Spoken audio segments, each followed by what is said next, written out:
The decision to design a building entirely out of staircases leading nowhere was not made impulsively. I want to be clear about that because what came after might make it seem like I was the sort of person who treated structural engineering as a theatrical cry for help. I was not that person. At least I believed I wasn't. My name is Julian, and for 4 years I worked as a senior drafter at a large-scale architectural firm occupying the 32nd floor of a glass and steel high-rise in downtown Chicago. It was a firm that smelled perpetually of roasted espresso and high-stakes ambition. I was good at my job. I understood spatial flow, commercial zoning laws, and the exact limits of a client's budget. I was a completely reasonable person, a model of workplace decorum. Inside, of course, I was suffocating under the weight of an unyielding corporate machinery. My coping mechanism was private and highly specific. Whenever the pressure of a stalled project or an unreasonable client became too loud in my head, I would stay late in the quiet office staring out at the Chicago skyline, and I would draft impossible architecture, voids, paradoxes, buildings with hallways that looped back onto themselves, or rooms suspended without support. I drew my frustration into clean graphite lines, folded the vellum paper, and shoved it into the bottom drawer of the disused drafting cabinet in the print room. It was an archival graveyard. No one ever opened it. Then Everett arrived. He transferred from the Boston branch on a Tuesday in October. Everett came with a portfolio that made the senior partners quietly salivate and a reputation for absolute merciless precision. Our office manager introduced him in that cheerful, efficient way she had moving from desk to desk. When she got to me, Everett extended his hand. I took it, gave my name, and he gave his. He was not conventionally warm. He was the kind of tall that seemed to organize the geometry of the room around him. He had dark hair, eyes the color of oxidized copper, and a jawline that looked as if it had been calibrated with a T-square. He wore dark trousers and perfectly ironed shirts with the sleeves rolled up precisely to the forearms, the exact midpoint between casual and severe.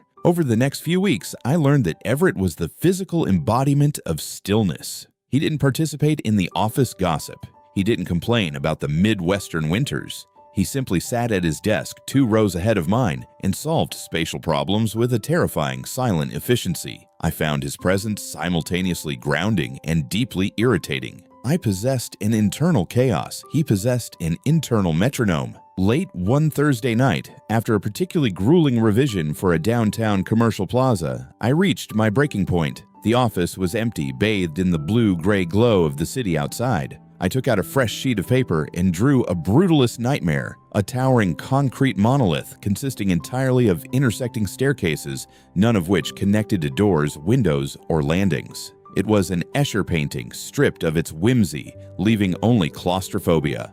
A perfect representation of my mental state. I tossed it into the print room drawer at 2 a.m. and went home to my apartment feeling the familiar hollow relief. The next morning, I went to the print room to retrieve a fresh roll of plotter paper. Out of habit, I glanced at the bottom drawer. It was slightly ajar. My pulse performed a strange, uncomfortable stutter. I pulled the drawer open. My drawing was right where I had left it, but it was fundamentally altered. Across my impossible staircases, someone had taken a pen, a terribly fine drafting pen, the kind that costs half a day's wages, and applied brilliant blood-red ink. I pulled the sheet out in my mind, struggling to process the visual information. Someone hadn't ruined my drawing, they had fixed it. Wherever my staircases hovered in defiance of gravity, the red ink had meticulously mapped out load-bearing steel columns. Where my concrete slabs threatened to collapse under their own impossible weight, elegant red cantilever beams had been drafted with exact mathematical ratios. I stood there in the fluorescent hum of the print room, holding my physicalized despair in my hands. The red lines were drawn with supreme confidence. The handwriting in the margins calculating the tensile strength of the necessary steel was agonizingly precise. I knew exactly who it belonged to. Everett hadn't looked at my drawing and seen a psychological crisis. He hadn't seen a cry for help. He had looked at an architectural paradox and calmly decided to ensure that my metaphorical prison met the safety standards of the Illinois Building Code. A flush of heat crawled up my neck. I was bewildered. I was exposed. But beneath the immediate instinct to be furious, I felt a sharp, dangerous spark of intrigue. The sheer audacity of treating my emotional breakdown like a physics problem was staggering. I looked out of the print room door toward the main floor. Everett was at his desk, studying a blueprint, his posture impossibly straight, his copper eyes focused entirely on his work. He didn't look up. He didn't even twitch. I looked back down at the red ink. It was a violation of my personal space, yes, but it was also a conversation. I carefully folded the corrected draft and placed it in my bag. That night, I did not go home at 6 p.m. I stayed at my desk as the office emptied out the Chicago sky, turning purple and then black. I pulled out a new sheet of vellum. If Everett wanted to play structural engineer with my sanity, I would give him something to actually worry about. I began to draw a room suspended entirely by a single impossibly thin thread of glass. I drafted it with agonizing detail, signed it with a silent challenge, and dropped it into the drawer. The glass thread was supposed to be impossible. That was the entire point. A room weighing several tons suspended over an abyss by a single filament of high-density glass. It was an architectural tantrum, a middle finger to the laws of physics and by extension to Everett. When I opened the bottom drawer the next morning, my heart executed a traitorous little leap against my ribs. The drawing was there. The red ink was there. Everett had not been deterred. Where I had drawn an impossible fragile tether, his fine-tipped red pen had drafted a breathtakingly complex system of hidden counterweights. He had mapped out a series of tension cables anchoring the room from above and below, calculating the exact tensile strength required for structural glass to bear dynamic loads without shattering. He hadn't just made it stand, he had made it elegant.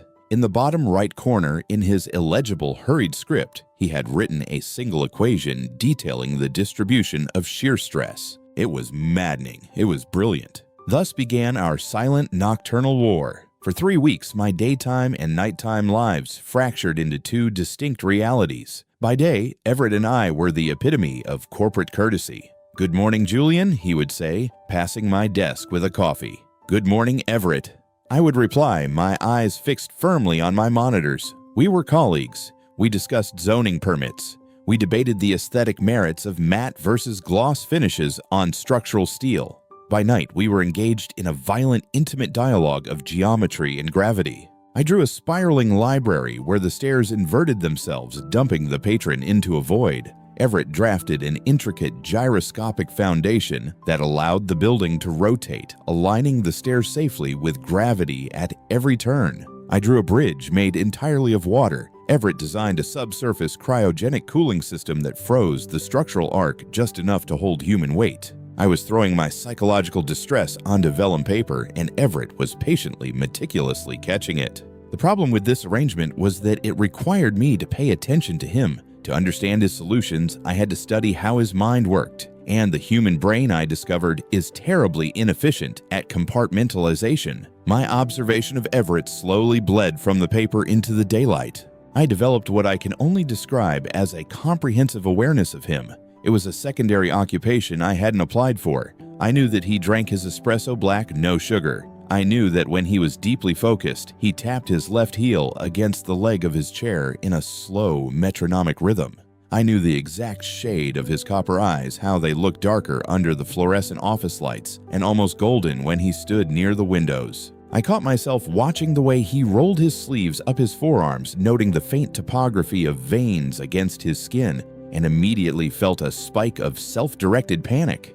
This was crossing a boundary. I was a man who appreciated order, who kept his emotional life meticulously archived and out of sight. Letting myself be drawn into the gravitational pull of a man who treated me like a structural puzzle was a terrible idea, yet I couldn't stop. The climax of this unsustainable routine arrived on a Tuesday afternoon during a massive presentation for a prospective client. We were all gathered in the main conference room. Glass walls, mahogany table, the vast expanse of Lake Michigan glittering indifferently behind us. The client, a notoriously difficult hotel developer, was pushing back aggressively on a proposed floating mezzanine in the lobby. "It looks fragile," the developer complained, tapping a fat finger against the rendering. "People won't feel safe walking on a glass floor suspended by what looks like fishing wire. I want steel columns, thick ones." Our senior partner looked cornered. The aesthetic of the entire lobby depended on that weightless look. Before the partner could offer a compromise, Everett spoke. "It isn't fishing wire," Everett said. His voice was smooth, carrying a quiet authority that instantly commanded the room.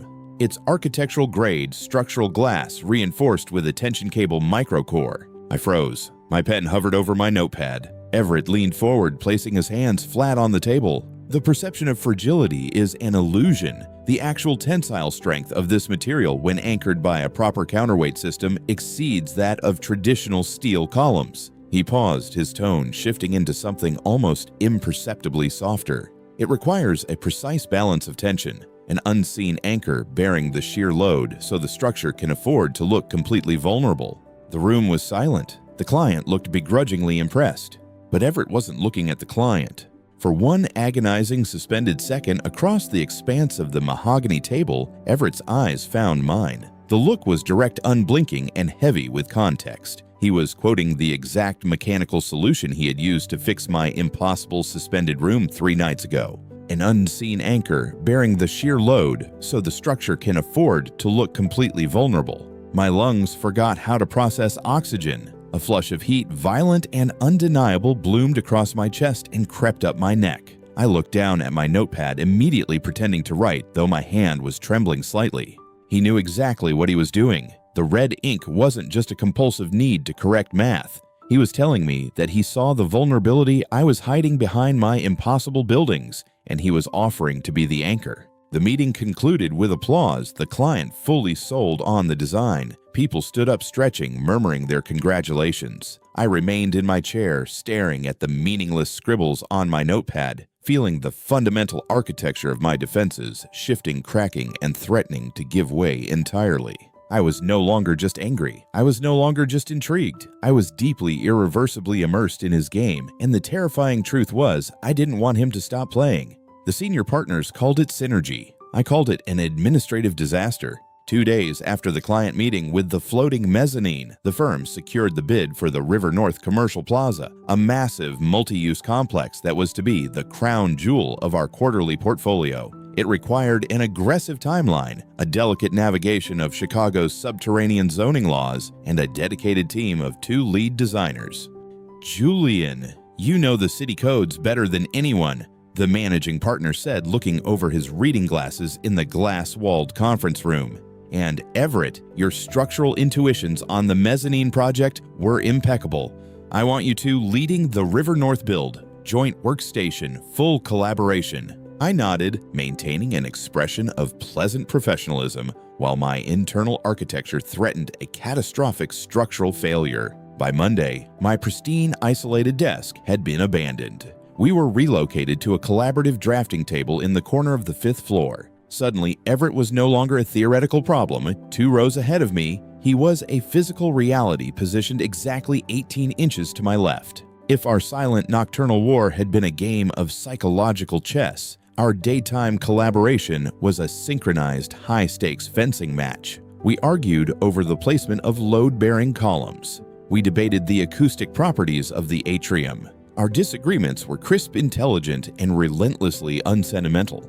"You can't put a cantilevered overhang there," Everett said on our 4th day tapping the blueprint. "The wind shear coming off the lake will put too much stress on the anchor points." "The anchor points are rated for Category 3 hurricane winds," I countered, not looking up from my screen. "Unless you expect Lake Michigan to suddenly relocate to the Gulf of Mexico, the overhang stays." "It's inefficient. It's aesthetically necessary." We would argue until the air between us crackled, and then miraculously, we would find a third option that was vastly superior to our individual starting points. We were a devastatingly effective team. It was the worst thing that could have possibly happened to my carefully guarded detachment. Working that closely with Everett meant I could no longer compartmentalize him. The Everett of the insane nocturnal blueprints and the Everett of the River North project began to bleed into a single overwhelming entity. I became intimately acquainted with the smell of his cedarwood aftershave, the exact cadence of his breathing when he was reading a complicated schematic, and the way he rolled his shoulders when he was tired. But the fatal blow to my defenses occurred during our 2nd week at the joint desk. We were reviewing a subterranean concrete pour schedule. Everett reached across the table to trace a drainage line on the master plan. As his hand moved into my field of vision, my eyes snagged on his right index finger. There, near the cuticle embedded in the ridges of his skin, was a faint but unmistakable stain of brilliant carmine red ink. My breath caught. It wasn't the standard red pen used for office markups. It was the highly pigmented, indelible drafting ink he used for our secret wars. I stared at the stain, my mind racing to calculate the timeline. The night before, I had drawn a helical tower composed entirely of unstable rotating floors. To stabilize it, Everett would have had to map out a central gyroscopic pillar, calculating the rotational friction against the wind load. It was an absurd complex math problem. He had to have been awake until 3 in the morning to finish it. I looked up at his face. Beneath the sharp, meticulously calibrated angles of his jaw, there were faint shadows under his copper eyes. He looked exhausted. My chest tightened with a sudden suffocating ache. I tried to lie to myself. I told myself he had gotten the ink on his hand from redlining a contractor's budget. I told myself it was just a coincidence, but I knew the truth. That red ink was the physical residue of my own neuroses permanently tattooed on his skin. He was losing sleep, sacrificing his own immaculate equilibrium just to ensure that the impossible broken worlds I drew wouldn't collapse. He wasn't just indulging my crisis, he was actively gently carrying it. The River North project hit a catastrophic wall 2 days later. The city denied our permit for the underground foundation, claiming the soil composition was too unstable for a structure of our proposed weight. The partners panicked. We were forced to work a 14-hour day, tearing apart months of planning to find a way to redistribute the structural load without shrinking the building's footprint. By 11 p.m., the office was deserted. The Chicago skyline outside our windows was a glittering, indifferent grid. I was sitting at our joint table, staring blindly at a topographical map, my eyes burning and my mind entirely stripped of its usual defenses. Everett had gone down to the lobby to get us coffee from the night guard. Left alone in the quiet hum of the office, the exhaustion and the overwhelming, terrifying reality of my feelings for Everett crashed over me. I couldn't do it anymore. I couldn't maintain the wall. The effort of pretending I wasn't falling in love with him was heavier than the building we were trying to save. My hands shaking slightly, I pulled a fresh sheet of vellum paper from the rack. I didn't draw a physics problem. I didn't draw a challenge to his intellect. I drew a confession. It was a single cubic room. No doors, no windows. But unlike my previous drawings, this room wasn't defying gravity. It was succumbing to it. The walls were folding inward, buckling under an unseen, crushing external pressure. The support beams were snapping, the floor was fracturing. It was a structure in the agonizing final microsecond before total collapse. It was me. I signed my initials at the bottom, my pen pressing so hard it nearly tore the paper. I didn't wait for Everett to return with the coffee. I took the drawing, walked into the dark print room, and shoved it into the bottom drawer. Then I grabbed my coat and fled the building, the cold night air hitting my face as I realized exactly how much of my fragile hidden self I had just laid bare. In architectural drafting, negative space is just as critical as the physical materials. The empty spaces, the voids between walls, the distance between columns dictate how a building breathes. You don't just design the concrete, you design the air. For 3 days, the negative space in my life became entirely unbreathable. The morning after I left the drawing of the collapsing room in the print drawer, I arrived at the office at 7:15 a.m. My stomach was a tight, twisted knot of adrenaline and profound regret. I walked straight past my desk, past the coffee machine, and slipped into the print room. The fluorescent lights flickered, humming their familiar, indifferent tune. I opened the bottom drawer. The vellum sheet lay exactly where I had left it. The walls of my impossible room were still buckling. The floor was still fracturing. And there was absolutely no red ink. A cold, heavy stone dropped into my stomach. I stared at the blank margins, waiting for my eyes to adjust, hoping I had simply missed a subtle, elegant solution drafted in the corner. But the paper was untouched. The silence of it was deafening. I closed the drawer, my hands feeling numb, and went to sit at our joint drafting table on the 5th floor. At 9 a.m., our office manager Delia stopped by the table. "Julian, you'll be flying solo on the River North revisions for a bit," she said, tapping her clipboard. "Everett called in. He's out sick. Sounds like a pretty severe flu." "Right," I managed to say, keeping my voice perfectly level. "Thank you for letting me know." I turned back to my monitors, but the AutoCAD lines blurred together. A flu. It was a perfectly rational, statistically probable reason for his absence. People got sick. But my hyper-vigilant mind immediately rejected the coincidence. Everett didn't get sick. He was a machine calibrated for perfection. He had looked exhausted, yes, but not feverish. The truth I'd decided in a spiral of self-flagellation was far worse. I had pushed the game too far. For months, we had maintained a delicate ecosystem. I provided the abstract architectural impossibilities, he provided the concrete mathematical solutions. It was safe because it was theoretical, but my last drawing wasn't a physics problem. It was a raw, bleeding psychological confession. It was messy. It was needy. I had taken the pristine intellectual boundary between us and shattered it with the weight of my own emotional collapse. I had shown him exactly how damaged my internal structure was, and he had looked at the wreckage and realized it was beyond his capacity to fix. So he had retreated. The next 3 days were a masterclass in functional misery. I continued to work on the River North project, calculating load distributions and redesigning the foundation perimeter to appease the city zoning board. I spoke to the senior partners. I attended meetings. I drank my espresso. I performed the role of Julian, the competent senior drafter, with a terrifying hollow efficiency. But internally, I was experiencing a catastrophic failure of architectural integrity. I realized with a suffocating panic that I had become entirely structurally dependent on him, without Everett sitting 18 inches away, without the metronomic tapping of his left heel, without the faint smell of cedarwood. I felt unanchored. The red ink hadn't just been correcting my impossible buildings, it had been holding me upright. I had let him become my primary load-bearing pillar, and now that he was gone, the entire ceiling was caving in. By the evening of the 4th day, the firm had mostly emptied out. It was a Friday night. The Chicago skyline was beginning its usual transition into a grid of glittering diamonds, rain sleeting diagonally against the floor-to-ceiling windows. I was sitting at our joint table staring blindly at a material cost analysis. The soft blue glow of the monitor washed over my face, but I wasn't reading the numbers. I was finally accepting defeat. I couldn't stay at Linden and Braun. I couldn't go back to the way things were before he arrived, and I certainly couldn't endure the humiliating asymmetrical reality of working beside a man who knew the absolute depths of my feelings and had actively chosen not to catch me. I would finish the River North revisions by Monday, hand the files over to the partners, and tender my resignation. It was the only logical way to preserve what little dignity I had left. The clock on my computer read 9:42 p.m. Somewhere in the cavernous quiet of the floor, the distinct mechanical chime of the elevator bell rang out. A sharp chime broke the silence. I didn't turn around.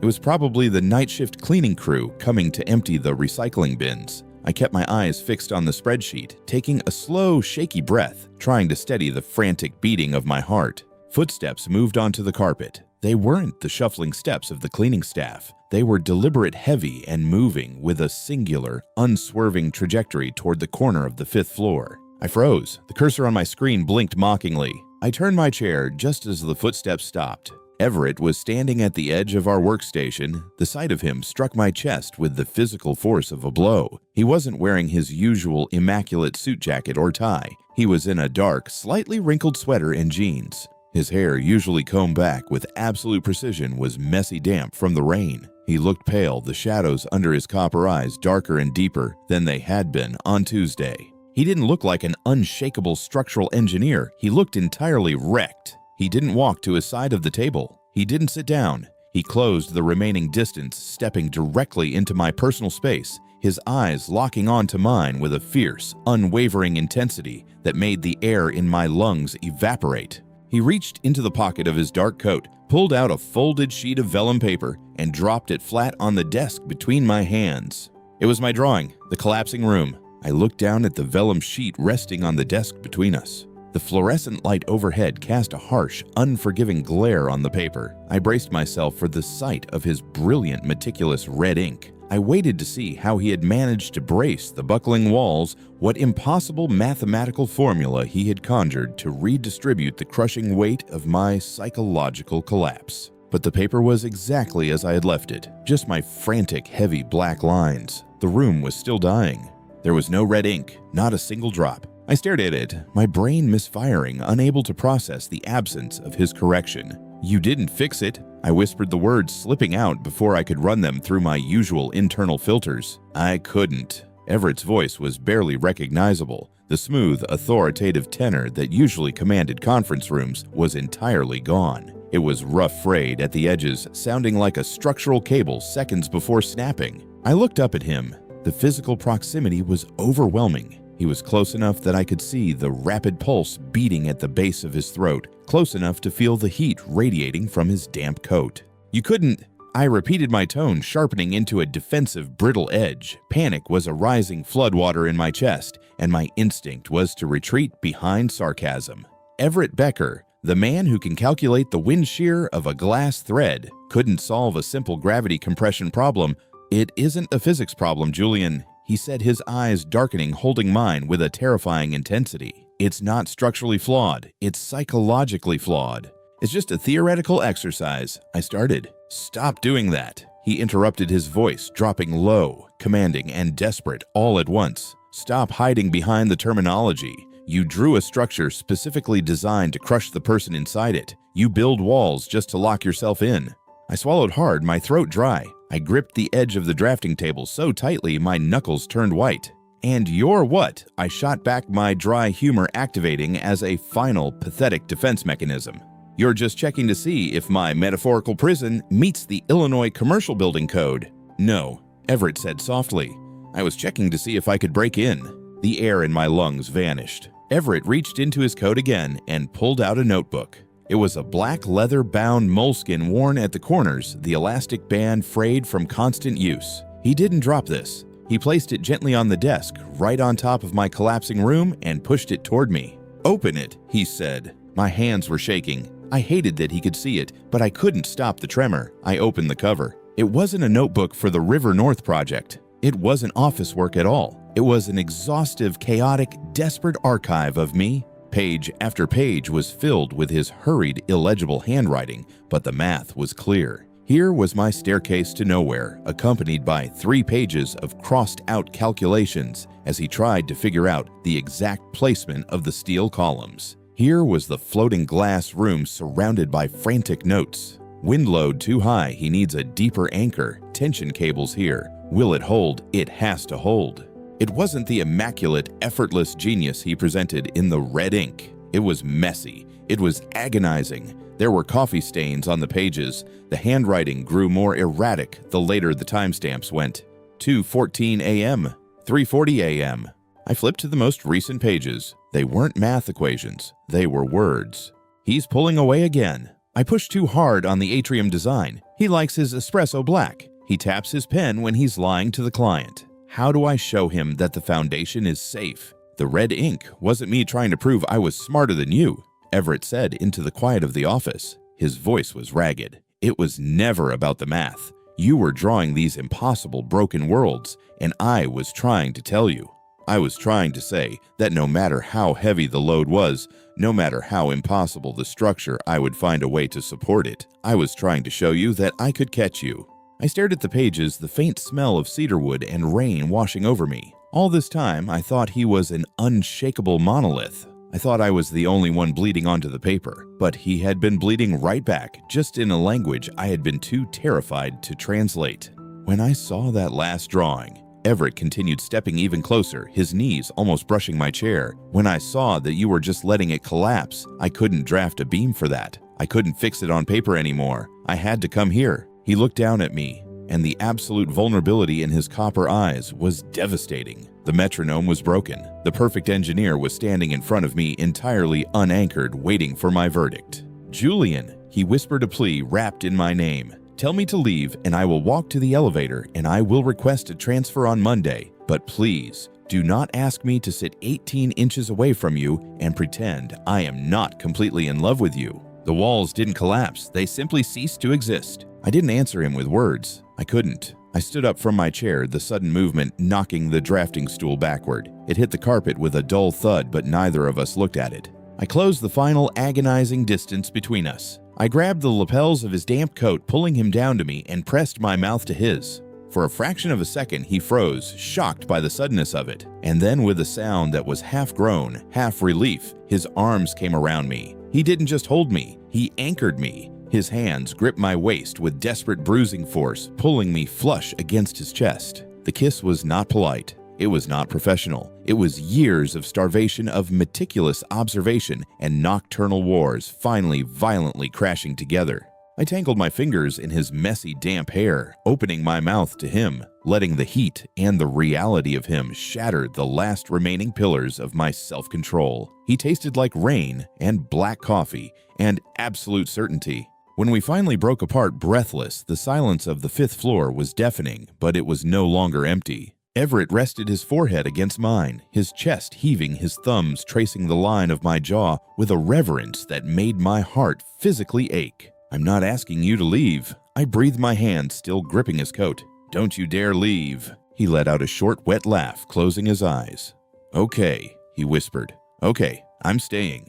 There is a distinct disorienting whiplash that occurs when you transition from a life-altering emotional collapse on a Friday night to a standard corporate Monday morning. I stood in the elevator at 7:45 a.m., holding my usual espresso, watching the floor numbers climb. My carefully constructed professional facade felt entirely fraudulent. I had spent the entire weekend wrapped in the absolute surreal reality of Everett's apartment, learning the topography of his skin, the specific cadence of his sleep, and the quiet, devastating way he looked at me when he wasn't trying to hide it. Now I had to walk into the 5th floor and pretend we were merely two architects struggling with a subterranean concrete pour. When the elevator doors opened, the office smelled of roasted coffee and the damp ozone of the printers. I walked to our joint workstation in the corner. Everett was already there. He was wearing a charcoal suit, his sleeves rolled up to the forearms, his dark hair meticulously styled. He looked like the pristine, unshakable monolith from Boston.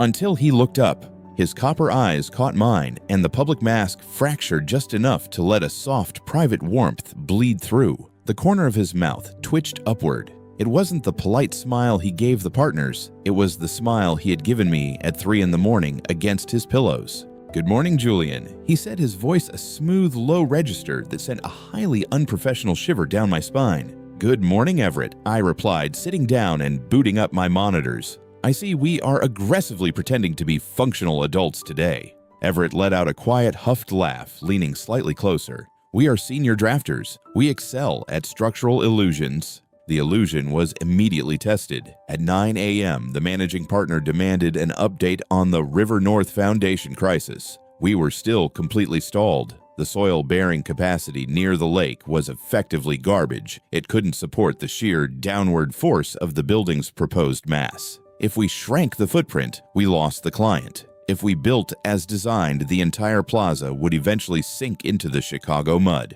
We stared at the topographical maps for 3 hours. The air grew thick with frustration. I could feel my familiar anxiety spiraling, the urge to mentally retreat into my negative space. "The load is too heavy for a traditional caisson foundation," I muttered, rubbing my temples. "Unless we can magically defy gravity, we are out of options." Everett went still. His left heel, which had been tapping rhythmically against his chair, stopped. He turned his chair to face me, his eyes lighting up with a sudden sharp intensity. "Julian," he said softly, "you already solved this." I blinked. "I assure you I haven't." Everett reached into his leather messenger bag. He didn't pull out a project file. He pulled out a folded sheet of vellum paper. It was the drawing from weeks ago, the impossible room suspended over an abyss by a single fragile glass thread.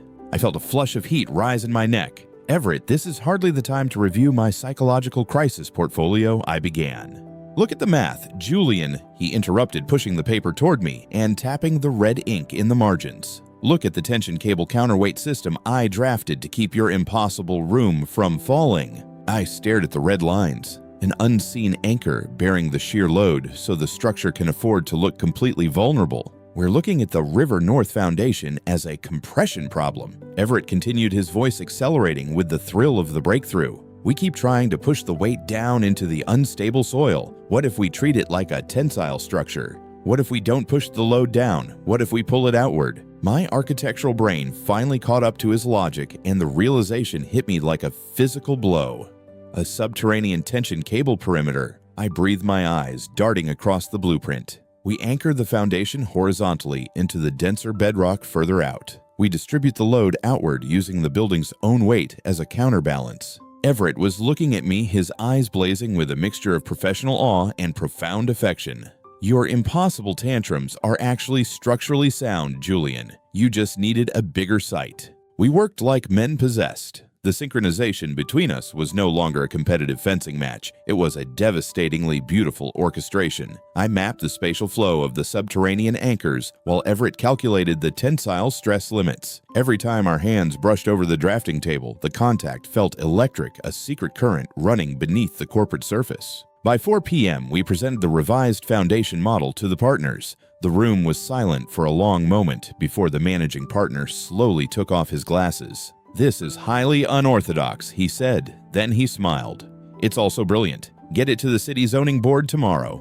Walking back to our desk, the adrenaline was a high-frequency hum in my veins. Everett walked beside me, our shoulders brushing just slightly. "You're a genius, you know," I murmured, keeping my eyes straight ahead so the rest of the floor wouldn't see the expression on my face. "I'm an excellent translator," Everett corrected quietly. "You wrote the language." That evening, we left the building together. It was raining again, a classic bitter Chicago drizzle, but I barely felt the cold. Instead of heading to the train, we walked toward my apartment. Inviting him into my physical space felt heavier, more consequential than the emotional confessions of Friday night. My apartment was the architectural embodiment of my isolation, clean lines, minimalist furniture, perfectly ordered and intensely lonely. When I unlocked the door and let him inside, I felt a sudden sharp spike of vulnerability. I watched him take off his damp coat, his tall frame suddenly occupying my living room, altering its geometry entirely. He didn't say anything. He walked slowly through the space, looking at the neatly aligned books, the pristine drafting table in the corner, the severe lack of personal photographs. He turned around to face me, his hands in his pockets. "It's very quiet here, Julian." "It's a controlled environment," I said, my voice tighter than I wanted it to be. "I built it to keep things out." Everett closed the distance between us. He reached out his warm hands, cupping my jaw, his thumbs tracing my cheekbones. His touch immediately shattered the severe, sterile atmosphere of the room. "I'm aware," he said softly, looking down at me with an ocean of patience. I took a shaky breath, leaning into his hands, finally doing something I hadn't done in years. I used my words instead of a drawing. "I'm glad you broke in, Everett," I whispered. "I'm so glad you broke the walls down." Everett smiled, a look of pure, devastating tenderness. He bent down and kissed me, tasting like rain and home. "I didn't break them down, Julian," he murmured against my mouth. "I just installed a door." In architectural theory, we are taught that a building is never truly finished on the day the ribbon is cut. A structure only completes its design when it begins to weather, when it adapts to the specific, unpredictable friction of the people inhabiting it. A year is both a statistically insignificant fraction of a human lifespan and exactly long enough to fundamentally alter the load-bearing foundation of a life. The River North Commercial Plaza opened in late October. The inauguration ceremony was a lavish, highly publicized affair that required me to wear a tie and hold a glass of mediocre champagne for 3 agonizing hours. The mayor was there along with a swarm of architectural critics who loudly praised the innovative subterranean tensile load perimeter. Everett and I stood at the edge of the crowd, maintaining our immaculate professional distance. He was wearing a navy suit that fit him with maddening precision. When the managing partner praised our unprecedented synergy from the podium, Everett didn't look at the crowd. He looked down at me, the corner of his mouth twitching upward in that subtle, devastating way, and deliberately bumped his shoulder against mine, a microscopic structural collision that only we understood. Our transition from nocturnal combative drafting to shared domestic geometry had not been without its complexities. 2 highly independent, fiercely stubborn senior drafters learning how to share a bathroom counter and a kitchen table required a significant amount of spatial negotiation. We had actual heated debates about the color temperature of the living room bulbs and the optimal placement of the espresso machine. But we applied the same logic to our relationship that we applied to our work. We communicated our load-bearing limits, we respected the negative space, and we never let a structural flaw go unaddressed. Everett's worn moleskin notebooks now permanently occupied the left side of our coffee table. My severe, minimalist apartment had slowly softened, yielding to the warmth of his presence. He brought in books with cracked spines, a vintage record player, and the lingering constant scent of cedarwood. He hadn't just installed a door, he had entirely redesigned the interior topography. The bottom drawer of the print room at Linden and Braun remained empty. I hadn't drawn an impossible collapsing structure in 12 months. The suffocating anxiety that used to drive me to those midnight drafting sessions had simply evaporated, replaced by a quiet, steady equilibrium. My internal chaos had finally synchronized with his metronome. I no longer needed to build paradoxes to explain how I felt. I could just lean across the kitchen island and tell him. But old habits, particularly the sentimental ones, we refused to admit to die hard. It was a Tuesday afternoon in November. We had recently purchased a small, heavily wooded plot of land near Lake Michigan, a few hours north of the city. We spent our weekends designing a private cabin. There were no client demands, no zoning board disputes, no budget constraints. It was an exercise in pure, joyful creation. We still argued, of course, currently over the placement of the hearth, but the arguments ended with tangled legs on the sofa rather than tense silences in the elevator. The office was quiet, the afternoon light slanting through the floor to ceiling windows casting long golden shadows across the drafting tables. Everett had been called into a 2-hour budget review with the partners. I was alone at our joint workstation. I looked at the blank space on his side of the desk, feeling a sudden overwhelming wave of affection for the man who had stubbornly refused to let me crush myself. I pulled a fresh sheet of high-grade vellum from the rack. I picked up my drafting pen. I didn't draw a staircase leading to nowhere. I didn't draw a room suspended over a void or a building folding in on itself under crushing atmospheric pressure. I drew a sanctuary. It was a vast, expansive room with vaulted ceilings. The walls were entirely made of glass, erasing the boundary between the interior and the outside world. The doors were drafted wide open, inviting the wind, the light, and the horizon to flood the space. It was an architecture of absolute vulnerability, a structure that had nothing to hide and nothing to fear. In the very center of the sunlit room, I drafted a single intricately detailed mid-century lounge chair. I signed my initials at the bottom, smiling to myself. Then I walked over to Everett's side of the desk, placed the folded vellum precisely on top of his keyboard, and went back to my commercial blueprints. Everett returned to the desk an hour later, looking mildly drained from the administrative bureaucracy. I kept my eyes fixed on my monitors, typing with exaggerated focus, my heart executing a faint nostalgic flutter against my ribs. I heard the rustle of the vellum unfolding, then total silence. I didn't look over. I waited for the familiar sound of his drafting pen uncapping. I waited for him to analyze the structural integrity of the glass walls, to calculate the wind shear off the lake, to check my mathematical anchors. But the scratching sound of the pen only lasted for 3 seconds, far too short for an equation. Julian! Everett's voice was a low, warm hum that vibrated through the 18 inches of space between us. I finally turned my chair to face him. He wasn't looking at the drawing anymore, he was looking at me. His copper eyes were incredibly soft, entirely stripped of their professional mask, holding an ocean of quiet, unshakable devotion. He didn't say a word, he simply slid the vellum across the desk toward me.